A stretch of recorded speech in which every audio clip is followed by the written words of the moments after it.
Je voudrais peut-être partir d'une question un tout petit peu provocante ou incongrue dans le contexte qui est celui-ci et d'un juriste qui se présente devant un public largement composé d'agronomes. Qu'est-ce que l'agroécologie ? La question est incongrue venant de moi. C'est un petit peu comme si Philippe Barrette venait en faculté de droit et commençait en posant la question « Qu'est-ce que les droits de l'homme ?» Mais je crois que cette question mérite d'être posée en raison des nombreux malentendus qui existent autour de l'agroécologie, je dirais des fantasmes qu'on fait parfois circuler à son égard et de la confusion que crée l'usage de vocabulaires qui ne sont pas toujours utilisés par différents interlocuteurs dans un sens identique. Agroécologie, agriculture biologique, agriculture de conservation, ce sont des termes qui sont parfois utilisés de manière interchangeable et je voudrais donc vous proposer ma propre lecture de ce que l'agroécologie signifie et de ce qu'elle peut apporter. Et je voudrais partir pour cela de quelques exemples qui vont tenter de cerner ce qui me paraît être, en tout cas à moi, profane, mais attentif au débat dans la matière, ce qui me paraît être l'essence de l'agroécologie, le type de regard que l'agroécologie nous invite à poser sur le rôle de l'agriculture et sur le métier de l'agriculteur ou de l'agricultrice. Premier exemple, cet exemple célèbre de la transformation de la riziculture dans des pays comme le Japon, le Bangladesh, l'Inde et d'autres pays comme la Chine où la riziculture est pratiquée à grande échelle et où progressivement des riziculteurs ont voulu utiliser moins d'engrais azotés, de pesticides pour protéger leur culture et ont choisi de placer dans les rizières des canards et des poissons. Et ils ont fait cela, vous le savez sans doute, parce que les canards sont en mesure de capturer les insectes ravageurs qui pourraient détruire les plants de riz. Les déjections des canards fertilisent le sol dans lequel le riz prend racine, permettant d'en accélérer la croissance. Et le mouvement des canards, comme des poissons d'ailleurs, dans l'eau, permet là encore, par l'oxygénation de l'eau que cela favorise, d'accélérer cette croissance. Et au fond, les études qui sont faites sur cette technique agroécologique ont montré que les rendements pouvaient être augmentés de manière relativement significative, de 20% selon une des études qui ont été faites, et le coût de production, lui, a diminué nettement puisque le riziculteur ne doit plus acheter des pesticides, des engrais dans les quantités où il devait les acheter par le passé, ce qui a conduit à augmenter la rentabilité de l'exploitation de manière très considérable. Premier exemple qui montre combien l'inventivité, le savoir, la connaissance est venue se substituer à l'usage d'intrants externes. Et je reviendrai naturellement sur ces caractéristiques de l'agroécologie. Deuxième exemple, c'est un exemple qui a été développé notamment en Afrique de l'Est à partir des travaux d'un centre qui est le Centre international sur la physiologie de l'insecte et l'écologie à Nairobi au Kenya et qui a consisté à protéger les plants de maïs en développant une culture intégrée entre le maïs et une plante qui s'appelle le desmodium. Le desmodium est une plante qui est une plante fourragère qui protège aussi l'humidité des sols, mais qui a cette propriété d'écarter les insectes ravageurs qui pourraient menacer, sinon, la culture de maïs. Et en bordure de la parcelle, après avoir développé cette polyculture entre maïs et desmodium sur la parcelle, on a des plantes qui attirent les insectes et qui peuvent les capter en sécrétant une substance qui permet au fond, d'emprisonner les insectes en bordure du champ. Et on substitue par là une méthode de contrôle biologique à l'usage de pesticides. En plus, le desmodium, je l'ai dit, sert de fourrage permettant de nourrir les bêtes, protège le sol des rayons du soleil et de la déshydratation, permettant au sol de mieux capter l'humidité. Et c'est donc par là qu'on a des parcelles de maïs qui sont mieux protégées et plus productives. Troisième exemple, c'est l'exemple peut-être le plus classique quand on parle dans le grand public d'agroécologie, c'est l'agroforesterie. Vous avez ici deux images au fond superposées qui représentent les zones occidentales de Tanzanie, les provinces de 350 000 hectares dans l'ouest de la Tanzanie qui ont été régénérés, ces provinces occidentales, par la plantation d'arbres, un type d'acacia qui s'appelle le Faidherbia aldiba, qui est une plante qui a cette propriété de capter l'azote de l'atmosphère pour réinjecter l'azote par les racines. Et c'est une manière de régénérer les sols, de fertiliser les sols, sans devoir passer par l'utilisation de doses massives d'engrais azotés. Naturellement, le fait de planter des arbres, cela présente d'autres avantages. Cela réduit le risque d'érosion dans les sols qui sont un peu en pente. Cela permet au sol de mieux capter l'humidité, permettant par conséquent d'économiser en irrigation. C'est aussi une manière de préserver d'une certaine manière la biodiversité, puisque sur les arbres peuvent prendre refuge des insectes pollinisateurs. Et donc on a toute une série d'avantages qui sont liés simplement au développement d'arbres en bordure de plantations ou combinés avec des plantations, notamment pour l'alimentation. Alors, au fond, quelles sont les caractéristiques communes que présentent ces différents exemples? Qu'est-ce qui fait qu'on les regroupe sous un terme unique, agroécologie, qui est au fond toute une série de techniques agronomiques qui présentent certaines caractéristiques communes? À mes yeux, ce qui est essentiel ici, c'est au fond qu'on a substitué un processus cyclique à une démarche linéaire qui vient de la pensée industrielle.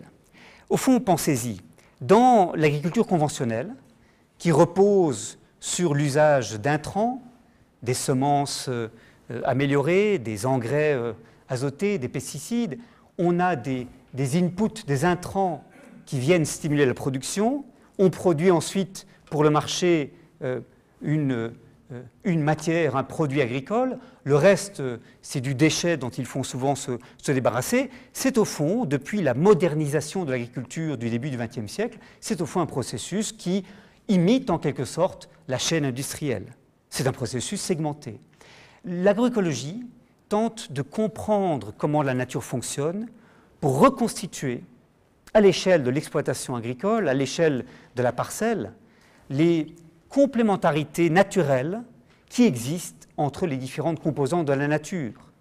Et beaucoup d'agronomes qui s'inscrivent dans cette démarche disent au fond qu'il s'agit de corriger une erreur qu'on a faite depuis qu'on a séparé les plantes des arbres et des animaux.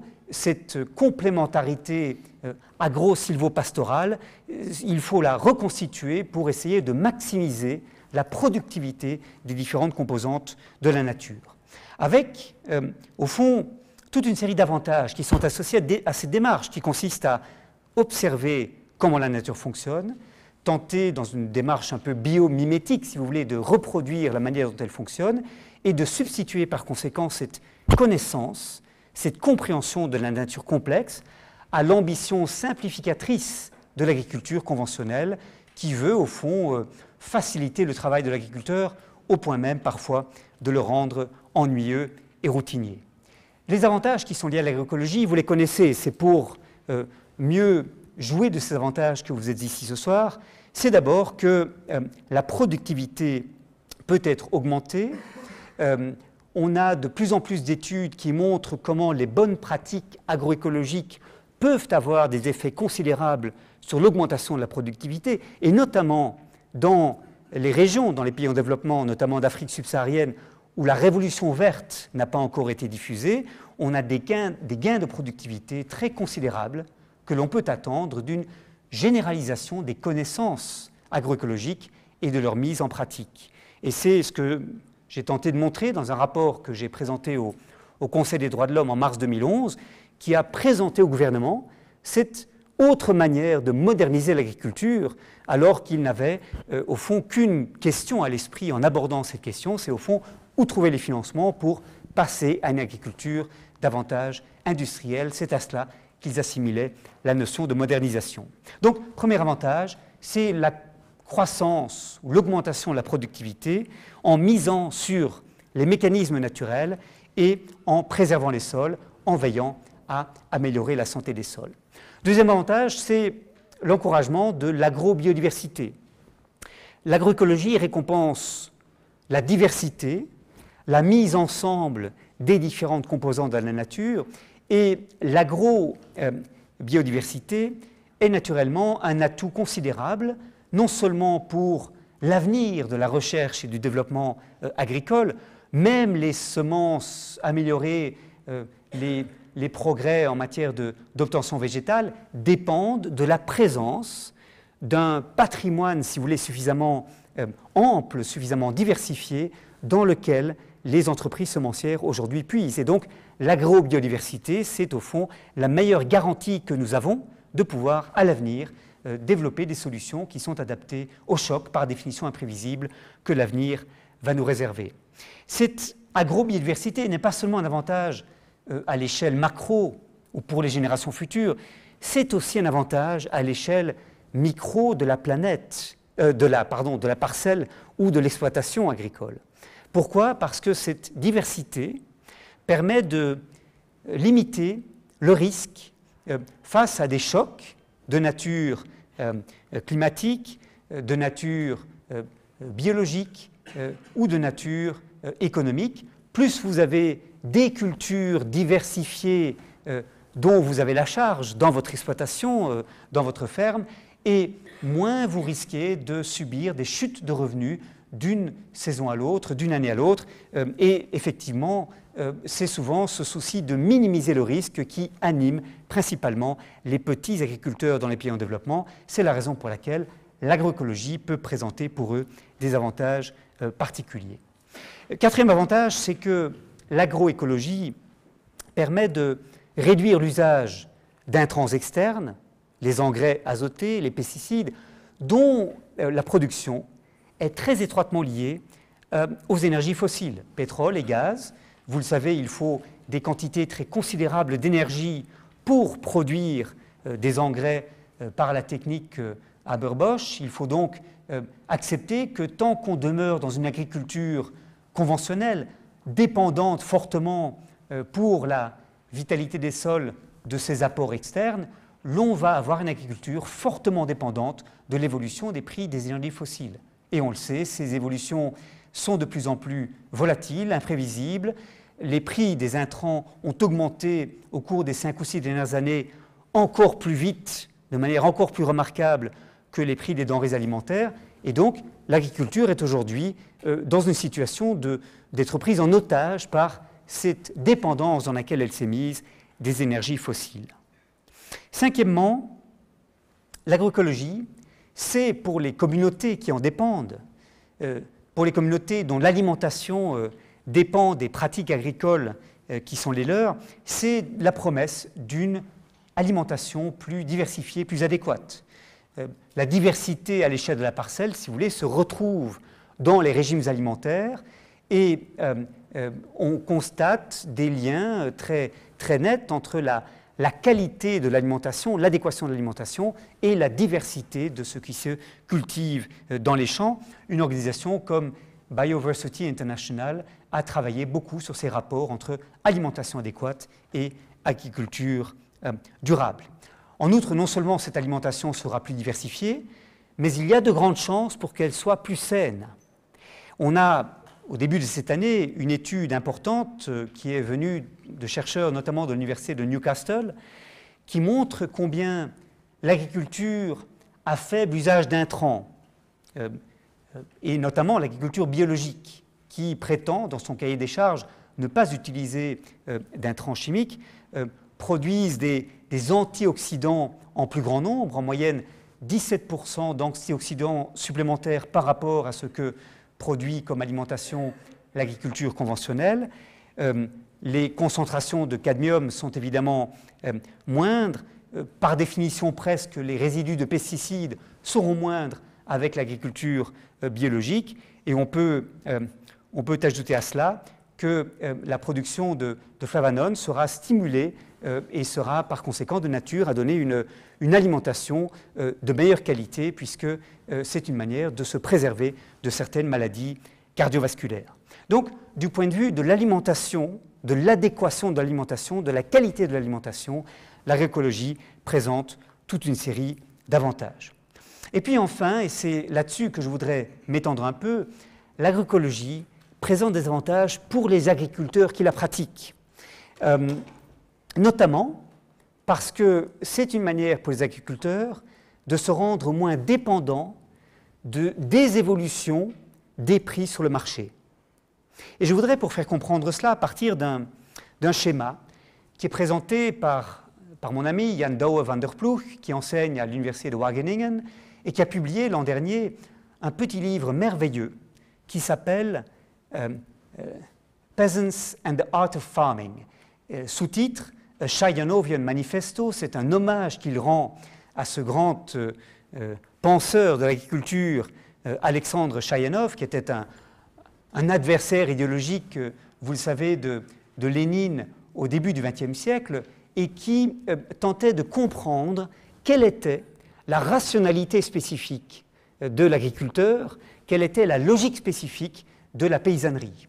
Et au fond, ce qui est tout à fait typique de la démarche de Chayanov, qu'aujourd'hui Van der Ploeg tente de ressusciter, c'est cette idée que le paysan tente de développer des systèmes d'exploitation agricole qui ont un équilibre, a balance spécifique, qui ne s'accommodent pas des signaux qui viennent des prix du marché.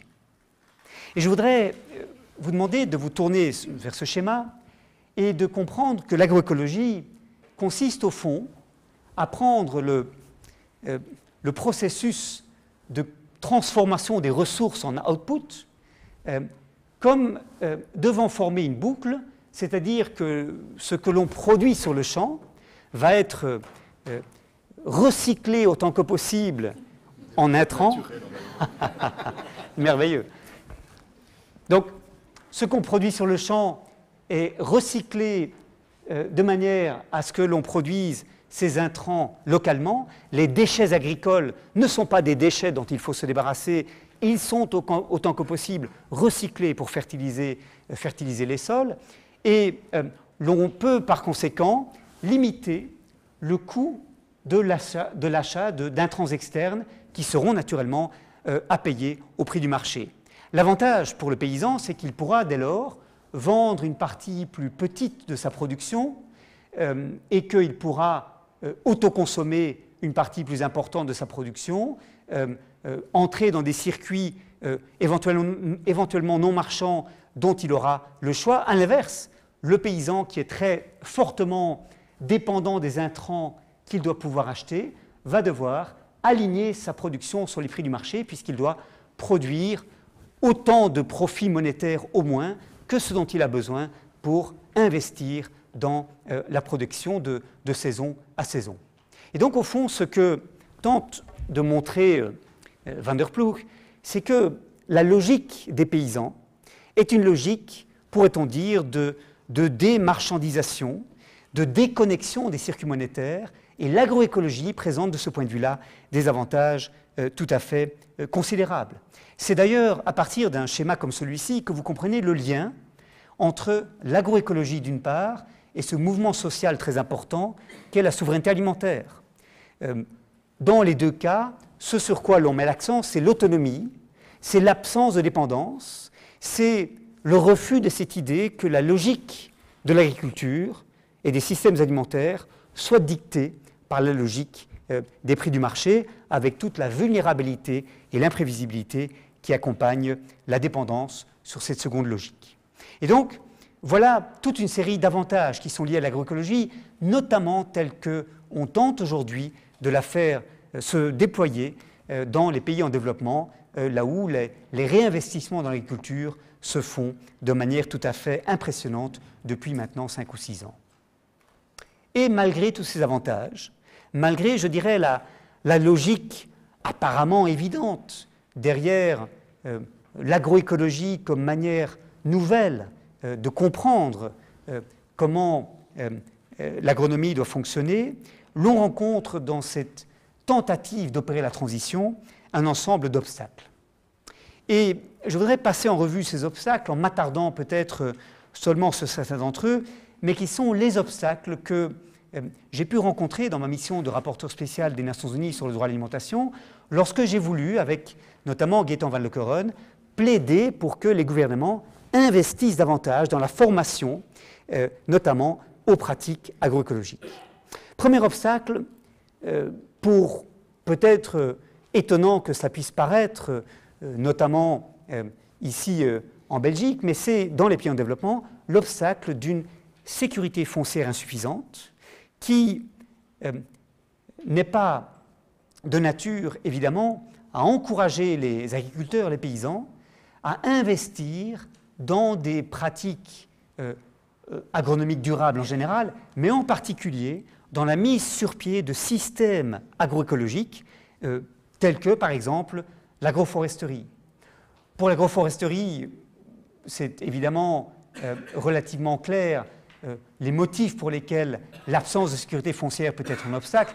On ne va pas investir dans la plantation d'arbres qui, au fond, ne produiront des bénéfices que dans quelques années et parfois des dizaines d'années, si l'on n'est pas certain de pouvoir conserver sa terre et si l'on n'a pas, par conséquent, une sécurité foncière suffisante. Mais même pour d'autres techniques agroécologiques, celles-ci exigent souvent un investissement important au début de la mise en œuvre de l'agroécologie, par exemple parce qu'il faut aménager l'architecture de la parcelle pour capter mieux l'eau de pluie, ou parce qu'il faut simplement comprendre comment dans la zone agroécologique en question, les différentes composantes de la nature peuvent le mieux fonctionner entre elles. Il y a au départ un investissement à faire, une inventivité à déployer pour la mise sur pied d'un système agroécologique. L'intensité en travail de cet investissement est considérable, même si par la suite cette intensité diminue. C'est au départ la garantie qu'il va pouvoir demeurer sur sa parcelle qui sera de nature à encourager le paysan à aller vers ce type de démarche. Deuxième obstacle, c'est malheureusement la faible organisation de beaucoup de petits agriculteurs dans les pays en développement qui sont trop dispersés sur de larges espaces, sont trop faiblement intégrés les uns aux autres, connectés les uns aux autres, n'ont pas le temps simplement de former des syndicats, des coopératives, des organisations, ce qui rend difficile la diffusion des savoirs de proche en proche pour ces agriculteurs.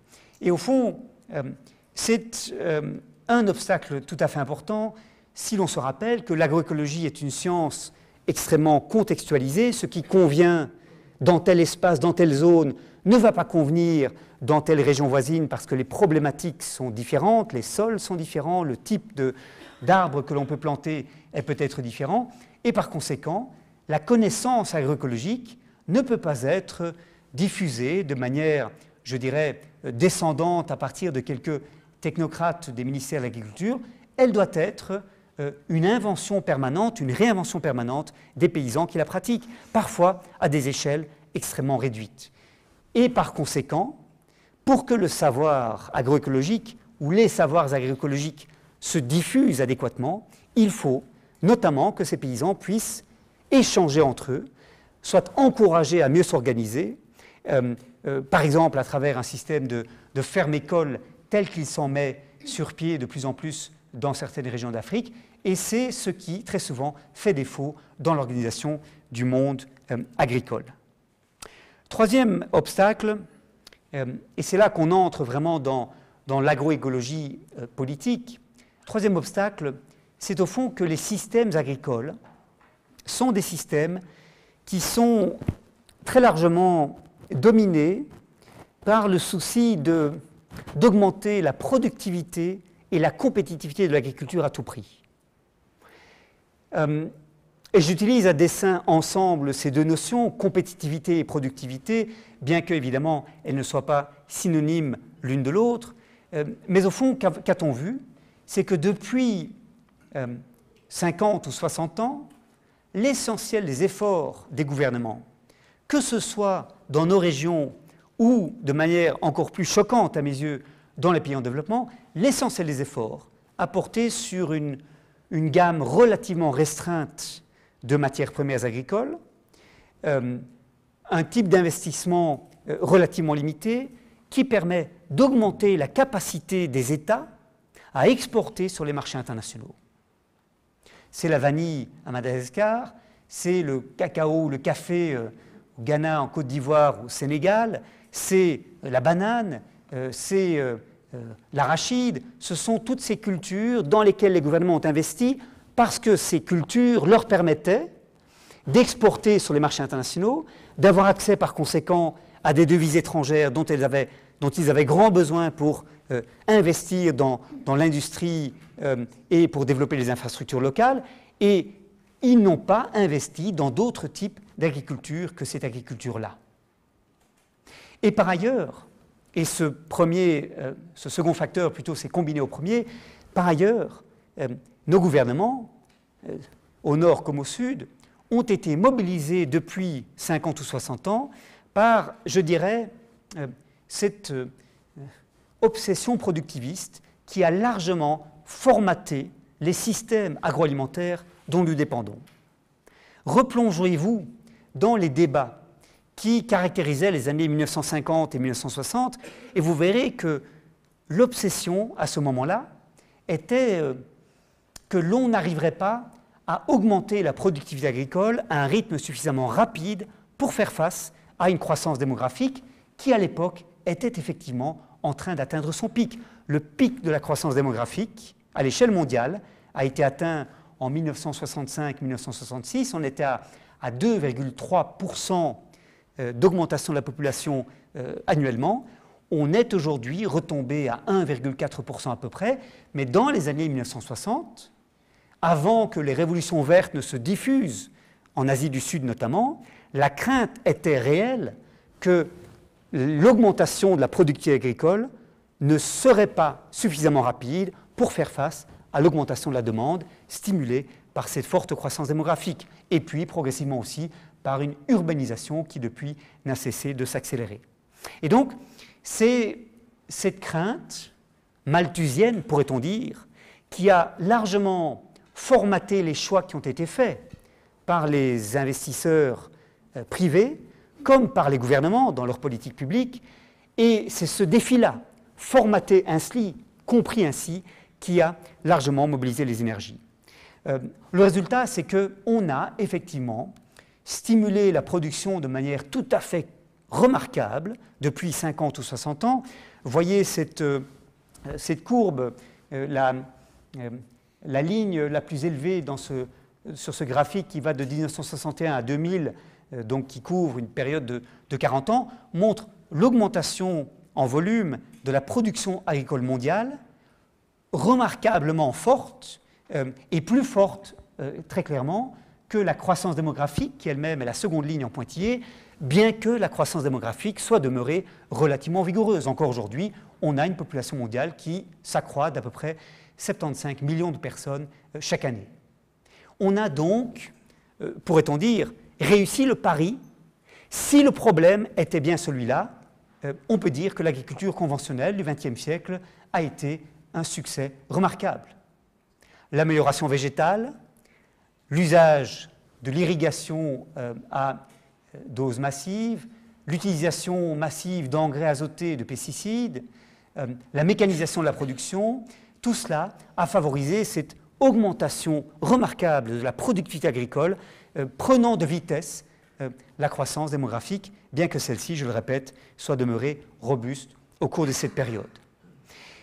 Le problème, c'est qu'évidemment, la manière dont le problème était compris, le problème de l'agriculture était compris dans les années 1950 et 1960, n'est peut-être pas la manière dont ce problème doit être compris aujourd'hui. Les questions qui sont les nôtres sont différentes de celles qui ont accompagné la mise sur pied des systèmes agroalimentaires dont nous avons hérité.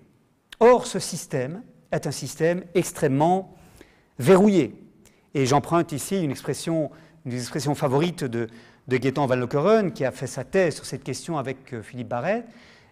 Au fond, les différentes composantes des systèmes agroalimentaires ont évolué les unes avec les autres. On parle de coévolution. Elles se sont influencées mutuellement, elles sont parfaitement adaptées les unes aux autres. et elles finissent par se renforcer mutuellement. On est dans une sorte de piège où notre dépendance sur cette économie alimentaire low cost nous rend aveugles et sourds aux impacts négatifs de l'agriculture telle qu'elle s'est développée depuis 50 ou 60 ans. Agriculture low cost, c'est peut-être une expression un peu bizarre et un peu contestable. Je ne veux pas dire que cette agriculture, que ce système agroalimentaire n'a pas de coûts. Je veux dire que les coûts cachés qu'il cause ou qu'il impose à la collectivité ne sont pas pris en compte dans le prix de l'alimentation que les ménages payent lorsqu'ils vont se fournir au supermarché, et que l'obsession qui a guidé la mise sur pied de ces systèmes a été d'aller vers les prix les plus bas possibles pour le consommateur. Pourquoi ? Parce qu'on a considéré qu'il valait mieux écouler des calories à bon marché sur les rayons des supermarchés plutôt que d'avoir des politiques sociales robustes qui protègent les plus pauvres de ne pas avoir les moyens de s'alimenter correctement. Et donc, qu'a-t-on fait ? Eh bien, on a réprimé les salaires des travailleurs agricoles et des producteurs, des agriculteurs. On a subsidié l'achat d'intrants par les agriculteurs. On a subsidié la production de matières premières telles que le soja, le maïs, qui étaient des intrants pour l'industrie de transformation agroalimentaire. Et on a voulu par là donner la garantie aux consommateurs qu'ils paieraient toujours moins cher par rapport au budget familial son alimentation et qu'il aurait toute l'année une très grande gamme de produits transformés par l'industrie agroalimentaire, capable d'économies d'échelle remarquables et par conséquent de transformer en aliments comestibles et désirables les matières premières qu'une agriculture productiviste parviendrait à fournir en grand volume. C'est ça le système dont nous avons hérité, avec des conséquences environnementales, sociales et de santé publique que vous connaissez. Environnementales d'abord, on a assisté à une croissance des émissions de gaz à effet de serre résultant non pas seulement de l'agriculture, mais des systèmes agroalimentaires façonnés par cette idéologie du low cost de manière tout à fait considérable, au point qu'aujourd'hui, on estime qu'à peu près 30% des émissions de gaz à effet de serre d'origine humaine ont leur source dans les systèmes agroalimentaires. Un peu moins de la moitié à l'échelle du champ, pour la mécanisation de la production, pour l'utilisation d'engrais azotés, etc. Le reste, pour l'empaquetage, le transport des intrants, le transport des récoltes, la transformation des récoltes, la conservation de la chaîne du froid pour les aliments frais, etc. 30% des émissions de gaz à effet de serre viennent de la manière dont ce système agroalimentaire s'est développé. En outre, les monocultures ont réduit de manière significative l'agrobiodiversité. Les sols ont été progressivement minés de leurs nutriments à raison du développement de ces monocultures et c'est au fond un écosystème dégradé que l'agriculture industrielle commence à nous léguer. Impacts sociaux. Les petites fermes familiales, les petites exploitations qui ne sont pas en mesure de faire des économies d'échelle, qui ne produisent pas de grands volumes intéressant les grandes industries de transformation de l'agroalimentaire, vont progressivement être condamnées à disparaître. Elles n'ont pas leur place dans ce paysage qui s'est mis en place au cours des années 1950 et 1960. Rappelez-vous les slogans qui étaient ceux de l'époque où le commissaire européen Siekie Mansholt, le premier commissaire européen à l'agriculture, un Néerlandais, a pris les rênes de la politique agricole commune. Il disait « Get big or get out ». Agrandissez-vous ou disparaissez de l'agriculture. L'ambition était vraiment de récompenser les grands acteurs capables de produire des grands volumes pour cette industrie agroalimentaire qu'il fallait fournir en intrants.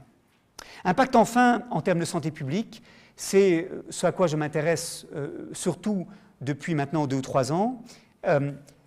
Ce système dont nous héritons écoule sur les marchés, dans les rayons des supermarchés, des calories en quantité considérable mais dont le contenu nutritif est de plus en plus faible, et ceci a pour conséquence des régimes alimentaires qui sont de plus en plus problématiques, avec une diffusion de plus en plus importante de maladies non transmissibles liées notamment à des mauvais régimes alimentaires, des diabètes de type 2, des cancers gastro-intestinaux, des maladies cardiovasculaires qui découlent en combinaison avec d'autres facteurs dont l'absence d'activité physique, mais qui découlent notamment d'une alimentation trop riche en énergie et trop peu équilibrée en termes de micronutriments et trop peu composée d'aliments frais. L'alimentation reposant fortement sur des aliments transformés est une alimentation dont on se rend compte aujourd'hui des effets extrêmement nocifs en termes de santé publique. Je crois que sur ce diagnostic, il n'y a en fait guère de débat. Les scientifiques convergent dans leurs appréciations. L'ensemble des disciplines, nutrition, santé publique, agronomie, économie du développement, peuvent se rejoindre sur ce tableau que j'ai brossé du système dont nous héritons. Et pourtant, la transformation n'est pas faite et les gouvernements demeurent sourds à l'alternative que l'agroécologie peut représenter. Pourquoi ? Je crois pour essentiellement 4 raisons, qui sont les 4 blocages, verrous, que j'évoquais tout à l'heure. D'abord parce que nous avons mis sur pied toute une série de techniques, d'infrastructures, de moyens de stockage, de transport, de transformation des matières premières agricoles qui sont parfaitement pensées pour et par l'industrie de transformation agroalimentaire. Et ce sont des coûts qu'on a investis dans la mise sur pied de ces infrastructures, de ces moyens de stockage, de ces moyens de transformation qui sont adaptés à des grands volumes pour cette industrie-là. Il faut rentabiliser ces investissements et l'on n'a pas investi dans d'autres technologies, d'autres machines ou infrastructures dont on aurait besoin pour un autre type d'agriculture. On a donc des verrous, d'abord, socio-techniques dont nous héritons et sur lesquels il est très difficile de revenir.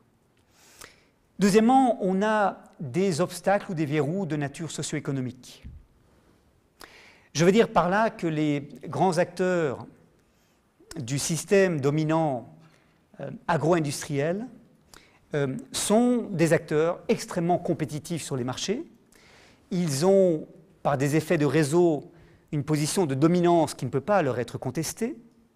Ils ont une capacité de réaliser des économies d'échelle considérables, étant donné les volumes avec lesquels ils traitent, et très souvent, la manière dont les subsides et les taxes ont été pensés l'ont été pour les renforcer, eux, notamment parce qu'eux sont les champions de l'agriculture d'exportation et que développer une agriculture compétitive, ça signifiait investir dans ces grands acteurs-là qui pouvaient le mieux inonder les marchés internationaux des productions agricoles dont ils étaient les maîtres. Et donc, on a, si vous voulez, un système économique qui récompense ces acteurs, y compris d'ailleurs en ne les obligeant pas à internaliser les coûts sociaux, environnementaux et de santé publique qu'ils imposent à la collectivité, et donc en faisant mentir les prix pour le consommateur. Troisième obstacle, le troisième type de verrou, ce sont des obstacles que j'appellerais socioculturels. Et ce sont, au fond, peut-être les plus difficiles à surmonter. Ce système agroalimentaire présente beaucoup de défauts. Et je ne suis pas le dernier à le critiquer. Mais reconnaissons qu'il est parfaitement pensé pour nos modes de vie pressés, stressés, pour notre souci que les choses aillent vite. Il permet de compenser notre oubli des savoirs culinaires et il est parfaitement adéquat pour des familles où les 2 parents travaillent et d'ailleurs ont des longues navettes qui font qu'ils n'ont guère le temps de cuisiner, voire même parfois de choisir les aliments pour préparer des repas pris en famille. Et l'évolution est bien celle-là. Elle est à une généralisation de ces modes de vie que les systèmes agroalimentaires industriels dominants viennent servir de manière parfaitement adéquate et pensée. Certes, il est encore des populations paysannes qui produisent dans leur potager l'essentiel de ce qu'elles consomment, qui vont troquer le reste avec les voisins ou échanger ça sur le marché qui est à quelques mètres de leur habitation. Rien de ce que cette famille équatorienne, vous venez de l'Équateur, ne consomme, n'a été transformé, n'a été empaqueté, n'a dû être conservé pendant de longues périodes dans des chaînes de froid, etc.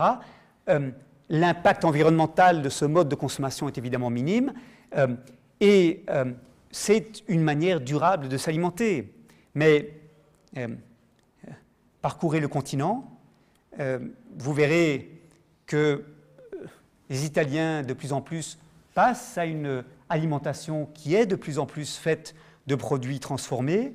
Cela s'accroît quand on part en Allemagne, où la famille est de plus en plus dépendante de ces produits alimentaires transformés, et cela atteint, je dirais, un sommet aujourd'hui dans des pays comme les États-Unis, où l'on construit aujourd'hui des habitations sans même qu'il y ait encore de cuisine. Il suffit d'un micro-ondes pour chauffer les plats préparés que l'on achète, les pizzas congelées que l'on peut mettre au four. Et au fond, c'est vers cela, vers la généralisation de ces régimes alimentaires-là que l'on s'oriente, que les systèmes agroalimentaires dominants viennent au fond satisfaire, tant les choses sont rendues faciles grâce à ces systèmes.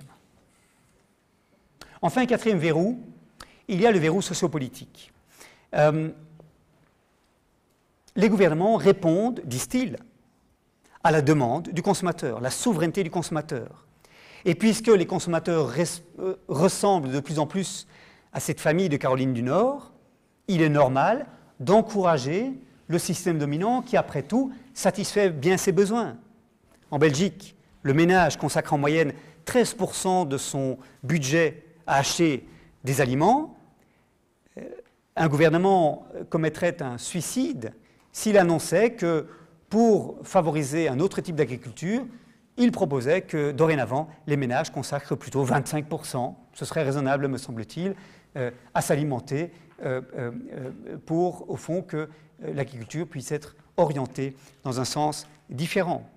En outre, le système politique non seulement répond à l'attente du public et des consommateurs, mais en outre est largement capturé, je regrette de devoir le dire, par les grands acteurs, les champions du système dominant, qui traduisent leur domination économique en capacité de lobbying politique. Et il y aurait tout un travail à faire sur la manière dont les décisions sont prises en matière de politique agricole, subsides, en matière de politique alimentaire, pour montrer combien ceci se fait de manière relativement peu transparente, relativement peu démocratique et essentiellement sous l'influence des grands lobbies de l'agroalimentaire. Alors, comment changer ? Vous parlez d'agroécologie, mais aussi de transition. Je voudrais rappeler simplement qu'il y a un vocabulaire de la transition qui est en train de s'imposer, une manière de la comprendre qui devient dominante et qui nous vient de quelques auteurs, notamment des Pays-Bas, bien que certains d'entre eux enseignent au Royaume-Uni, et qui consiste à distinguer au sein d'un système trois échelles ou trois niveaux.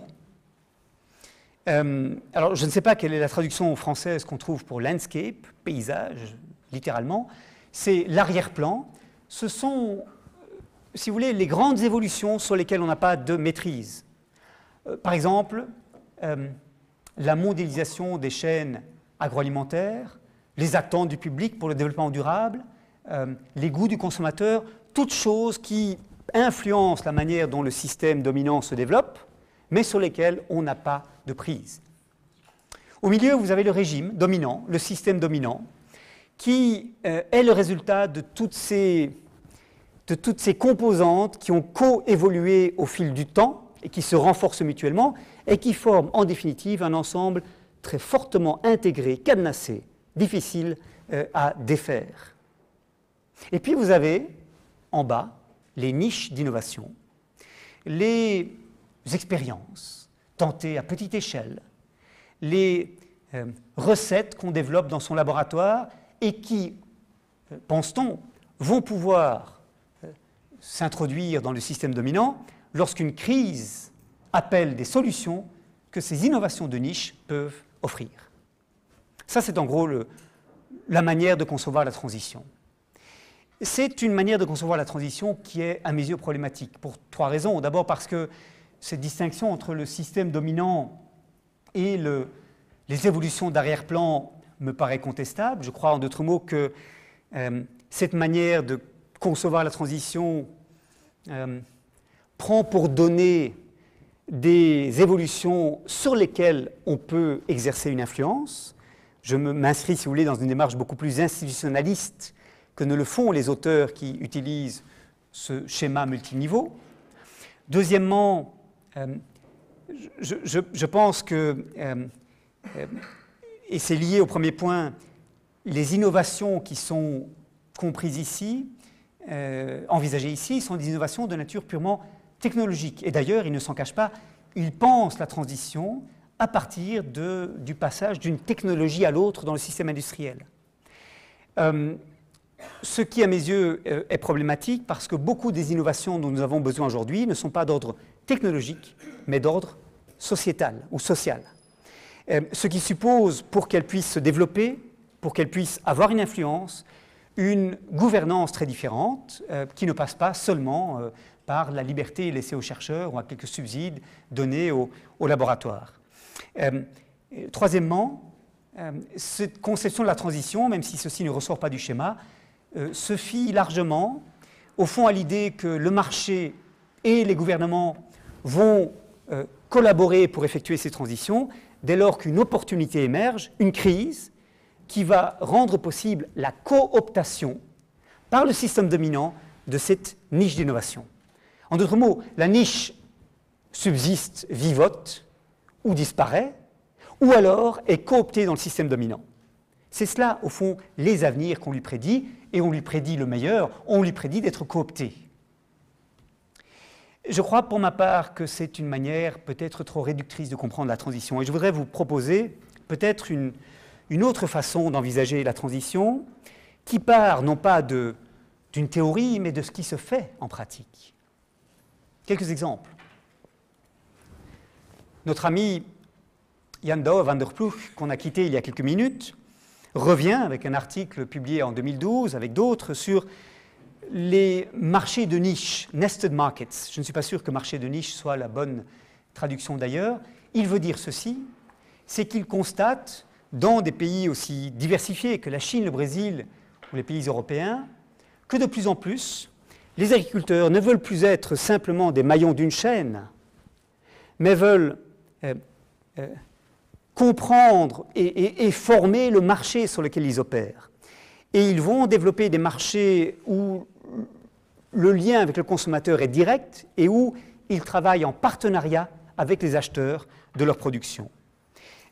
Et ce sont des agriculteurs dont le travail est plus diversifié et qui forment une boucle avec le consommateur plutôt qu'ils ne sont qu'un maillon d'une chaîne anonyme dont ils ne maîtrisent pas les rouages. Et au fond, dans cet article, Van der Ploeg et ses co-auteurs montrent ce qui change. Ce qui change, c'est que les empires de l'agroalimentaire sont mis de côté, sont contournés en quelque sorte par l'invention par le producteur d'une nouvelle manière de commercialiser sa production en s'alliant avec les consommateurs, par exemple dans des systèmes de groupements d'achat pour une agriculture durable ou des systèmes équivalents qui se développent dans beaucoup de pays effectivement de l'Union européenne. Et le rôle de l'agriculteur se transforme, il est à l'écoute, il produit ce que veulent ses consommateurs immédiats, il commercialise sa production directement, il peut monter dans l'échelle de valeur, capter une plus grande partie de la valeur de ce qu'il produit. Autre exemple. Dans les pays en développement, on a de plus en plus des municipalités qui tentent de reconnecter les villes à leur hinterland rural, constatant qu'un grand problème, c'est que les habitants des villes sont dépendants des chaînes longues, souvent mondiales, d'approvisionnement, alors que les petits agriculteurs locaux n'ont qu'un accès très faible au marché, ils ne sont pas bien connectés, même à leur environnement immédiat. Reconnectons les petits agriculteurs aux marchés urbains pour donner aux agriculteurs un endroit où vendre, et permettons ainsi aux populations urbaines d'avoir une alimentation plus fraîche, plus locale, plus diversifiée, meilleure pour la santé. Vous avez ici sous les yeux le maire de Belo Horizonte tel qu'il était dans les années 1990, Petros Ananias, qui est devenu par la suite ministre du Développement social sous le président Ignacio Lula da Silva, et qui, à Belo Horizonte, à partir de 1993, quand il a conquis la mairie, a développé des cuisines populaires, tout un réseau de cantines scolaires, s'alimentant auprès des producteurs locaux, la municipalité mettant à disposition de ces producteurs des camions, finançant ces cantines scolaires pour reconnecter les villes à leur environnement rural immédiat. Troisième exemple, ce sont, et on en voit se développer partout, les potagers urbains, ici dans la ville de Montréal, qui a démarré cette expérience il y a maintenant pratiquement 30 ans, même plus que 30 ans, et qui a aujourd'hui près de 100 jardins potagers qui sont gérés par les habitants de la ville. C'est une expérience qui se développe dans beaucoup d'autres pays, y compris d'ailleurs en Belgique. Plus près de chez nous, le début des haricots, voilà un exemple d'une innovation qui veut développer, y compris en ville, des vergers et potagers collectifs et qui veut soutenir par là l'agriculture paysanne. Je passe sur le début des haricots, c'est une expérience bien connue et je ne crois pas utile de m'y attarder. Autre expérience, dont on a aussi une traduction en Belgique, Slow Food, qui veut au fond montrer que l'alimentation fait partie de la culture, qui veut reconstituer des cultures culinaires qu'on a perdues et qui met en avant les éléments de saveur, de plaisir, de convivialité, alors que très souvent l'agriculture et l'alimentation ne sont conçues que sous l'aspect marchand, l'aspect prix. Et le travail que fait Slow Food de ce point de vue-là est un travail qui vise aussi à, je dirais, à redonner sens à la notion de terroir en favorisant l'utilisation de produits alimentaires produits localement. Dernier exemple d'innovation sociale, c'est l'organisation Terre en Vue qui cherche à favoriser l'accès aux métiers d'agriculteurs, de jeunes agriculteurs qui n'ont pas de financement pour acheter de la terre et qui, par un système de crowdfunding, font appel au public pour financer la possibilité d'avoir accès à la terre pour y pratiquer une agriculture de type durable. On est loin du savant dans son laboratoire qui invente la recette qui, en cas de crise, va pouvoir être proposée au système alimentaire dominant. On est dans autre chose. Et pour comprendre cette autre chose, je voudrais suggérer que peut-être beaucoup d'entre vous ont, c'est mon cas aussi, du système agroalimentaire, une représentation qui est celle-ci, une chaîne. Une chaîne où nous sommes un maillon, comme distributeur, comme producteur, comme consommateur, avec sa place. Et comme nous ne sommes qu'un maillon, nous ne pouvons rien changer à la chaîne. Il y aurait un travail à faire sur le malaise des consommateurs qui connaissent l'impact de leur mode de consommation, le malaise de l'agriculteur qui connaît l'impact de son type de production, et le malaise que ressentent les cadres de société qui licencient en masse. Un travail a été fait pour comparer cela à la rationalité bureaucratique que Hannah Arendt mettait en avant en parlant de Eichmann dans son commentaire du procès de Eichmann à Jérusalem. C'est au fond une rationalité bureaucratique à laquelle nous sommes confrontés quand on pense en termes de chaîne alimentaire. Et je crois que ce qui est en train de se jouer avec ces innovations que j'ai dites, Slow Food, Terre en Vue, le début des haricots et d'autres, beaucoup d'autres, c'est au fond qu'on sort d'un rôle que le système nous prédéfinit, nous préassigne. On veut réinventer le rôle que l'on joue, on veut s'approprier le système, l'influencer, en échappant, si vous voulez, à l'obligation de se mettre dans le moule. Je n'ai pas le temps de développer ceci beaucoup, mais je pense qu'il y a là un nouveau type de transition qui n'est pas conduite par l'État avec des réglementations, une planification, des subsides, qui n'est pas conduite par le marché avec des standards, des labels, tout ça est bien, tout ça est important, mais ce à quoi on assiste aujourd'hui avec ces innovations sociales, c'est autre chose. C'est une transition qui vient des citoyens eux-mêmes, des acteurs du système, qui inventent des alternatives, qui inventent des expériences locales, qui produisent de la sociodiversité, exactement comme on a de l'agrobiodiversité.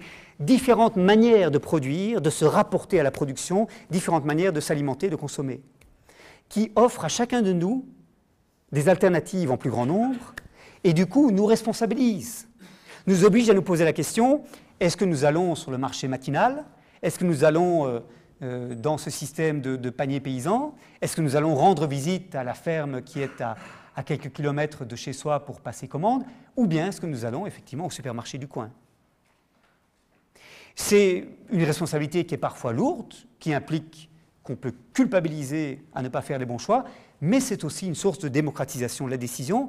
La démocratie, c'est faire des choix en ayant une diversité de solutions entre lesquelles on peut se prononcer. Les débats sur la relance de l'agriculture qui se sont développés depuis la crise des prix alimentaires de 2008, les débats ont très largement tourné autour de deux images.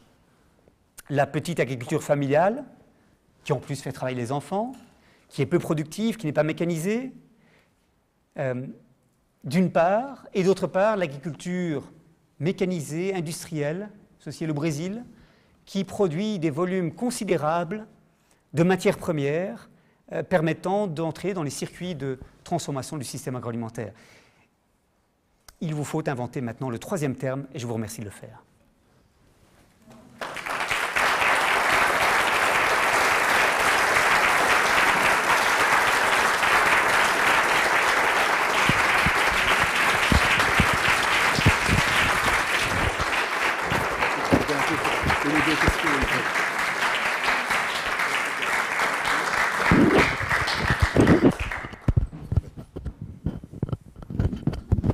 Merci à Olivier pour cet exposé qui a vraiment toutes les dimensions de l'agroécologie.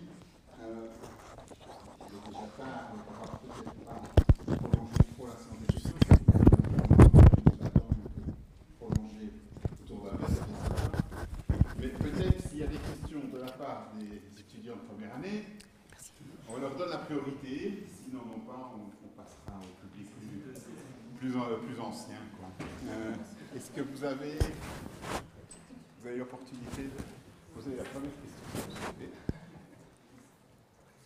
C'est interactif le certificat. Donc, alors on a des problèmes de fil, mais je crois que tout est vu. Merci beaucoup pour cette présentation. Je voulais savoir si au cours de votre mandat, vous avez eu affaire à certains gouvernements politiques qui prenaient plus à cœur la question de l'agroécologie ou qui développaient, on va dire, des solutions, des pistes plus rapidement que d'autres, ou si vous avez un exemple particulier, quelque chose qui vous a marqué particulièrement. Alors oui, il y a des exemples. Je crois qu'on m'entend avec ceci, non ? Non, il y a quelques exemples. Au Bénin, par exemple, il y a une école à une dizaine de kilomètres de Cotonou qui est très connue pour enseigner ces pratiques agroécologiques. On a, dans un tout autre genre, le ministre de l'Agriculture français actuel, Stéphane Le Foll, qui a lancé il y a maintenant un an, Philippe Barrette était d'ailleurs à la réunion de lancement, un grand programme pour l'agroécologie en France, etc. Mais pour beaucoup, c'est au fond surtout pour avoir une vitrine qui permet de montrer qu'on fait autre chose. Et ce n'est pas vu comme une alternative, je dirais, qui peut constituer à terme une solution de remplacement à l'agriculture conventionnelle. Ça, je n'ai pas vu. Et je pense que c'est une vision de court terme. Et notamment, ce que les gouvernements ne mesurent pas, c'est combien notre agriculture est très dépendante de des énergies fossiles et combien ça nous obligera dans les années qui viennent. Le pic pétrolier et gazier est peut-être déjà derrière nous, à repenser de manière fondamentale cette agriculture qui est devenue de plus en plus énergivore, avec d'ailleurs une efficacité dans l'utilisation de l'énergie qu'elle consomme qui est de plus en plus faible par rapport à ce qu'elle l'était il y a encore 50 ou 60 ans. Donc je pense qu'on n'a pas encore pris tout à fait la mesure du défi, même s'il y a des choses encourageantes qui se font. Une autre question? Je vais vous laisser parler fort. On présente quand même souvent maintenant aujourd'hui l'agroécologie comme quelque chose de neuf, d'exotique qui vient de sortir. Mais finalement, quand on regarde les techniques qu'elle propose et le mode de vie qu'elle propose, ça ressemble quand même fort à ce qu'on faisait il y a encore 50 ou 100 ans comme agriculture. Alors finalement, est-ce que l'agroécologie, c'est quelque chose de vraiment neuf? Est-ce qu'il y a des nouveautés qui sont proposées? Ou bien est-ce que c'est juste une redécouverte de quelque chose qui marchait et qu'on avait un peu oublié? Je pense qu'on doit manger comme nos grands-parents et qu'on doit produire comme nos petits-enfants. Et pour moi, l'agroécologie, c'est le XXIe siècle. Et c'est la raison pour laquelle j'ai commencé par dire, question provocante, qu'est-ce que l'agroécologie? C'est vous les spécialistes. Mais ce que je pense, c'est que l'agroécologie a souffert d'être assimilée à l'agriculture traditionnelle. En fait, beaucoup des techniques agronomiques nombreuses et diversifiées qui sont sous le chapeau de l'agroécologie ne sont pas traditionnelles. Ce sont des choses nouvelles qui certes sont intensives en connaissances et parfois en main-d'œuvre et pas en intrants, mais ce sont souvent des choses nouvelles. Et c'est une des difficultés de la diffusion, c'est que les agriculteurs ne sont pas habitués à penser en ces termes. Et ce n'est pas parce qu'on les a déshabitués de leurs techniques traditionnelles, c'est parce que ce sont les scientifiques de pointe qui comprennent mieux que par le passé comment les interactions fonctionnent dans la nature et qui veulent, par biomimétisme en quelque sorte, reproduire ça dans les systèmes agricoles.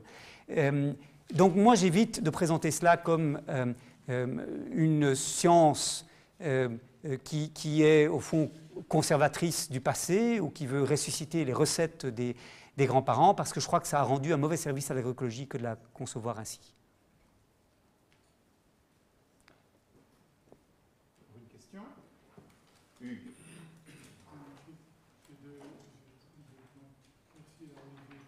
Merci à Olivier pour son exposé. Vous avez entendu, donc j'agrée complètement à ce qui a été dit là.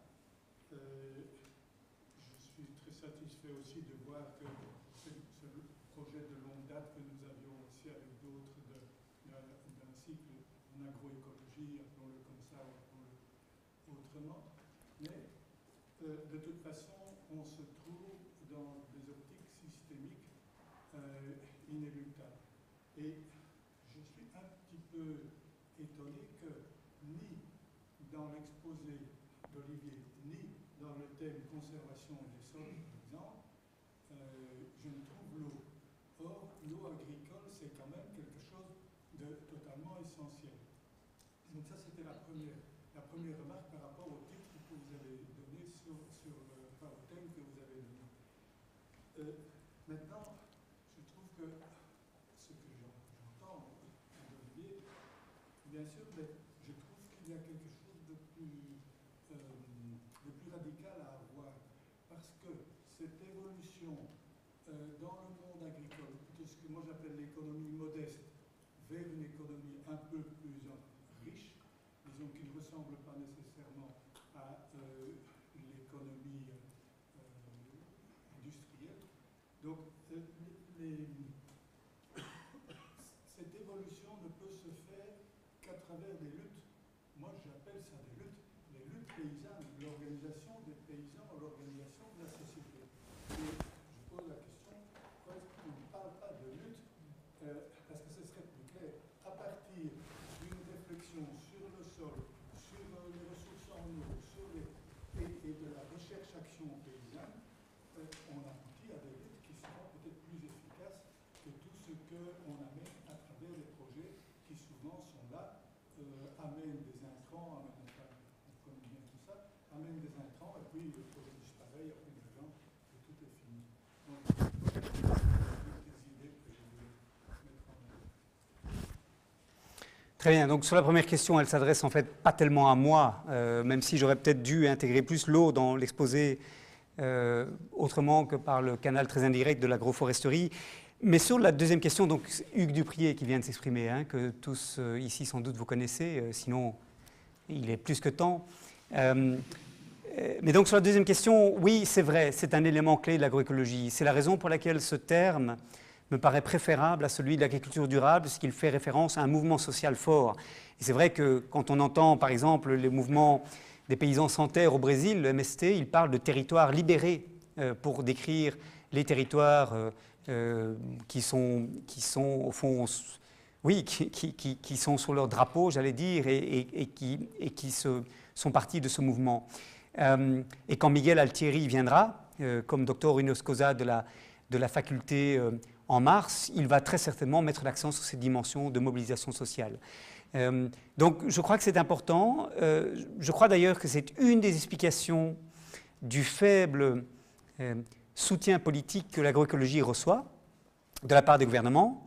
Et là je donne une réponse un peu meilleure à votre question. C'est qu'elle fait peur parce qu'elle place les agriculteurs en position de décider pour eux-mêmes ce qu'ils veulent faire, au lieu qu'ils étaient jusqu'à présent des receveurs relativement passifs de recettes qu'on leur donnait. À la limite, leur métier a été jusqu'à présent, a été conçu comme devant être de lire des modes d'emploi sur les flacons qui leur sont donnés et de suivre les instructions du vulgarisateur agricole, de l'agent du ministère de l'Agriculture qui vient leur enseigner, alors que l'agroécologie leur demande de regarder autour d'eux quelles sont les solutions qui peuvent marcher, d'expérimenter, de diffuser, d'échanger entre eux et de bâtir des alternatives qui conviennent à la zone agroécologique spécifique dans laquelle ils opèrent. Ils sont placés en position, par conséquent, de décideurs. Le pouvoir passe des laboratoires, si vous voulez, aux travailleurs dans le champ, à l'agriculteur. Et c'est, au fond, cette pratique transdisciplinaire de la science que l'agroécologie appelle, et c'est aussi une manière pour le chercheur de se mettre dans une situation de devoir être modeste, en danger, pris de court par les questions qui lui sont posées. Les convertis à l'agroécologie sont souvent des gens qui sont surpris que des agents du ministère de l'Agriculture viennent leur donner conseil sans s'être même déplacés sur leur parcelle pour voir de quoi le sol était fait.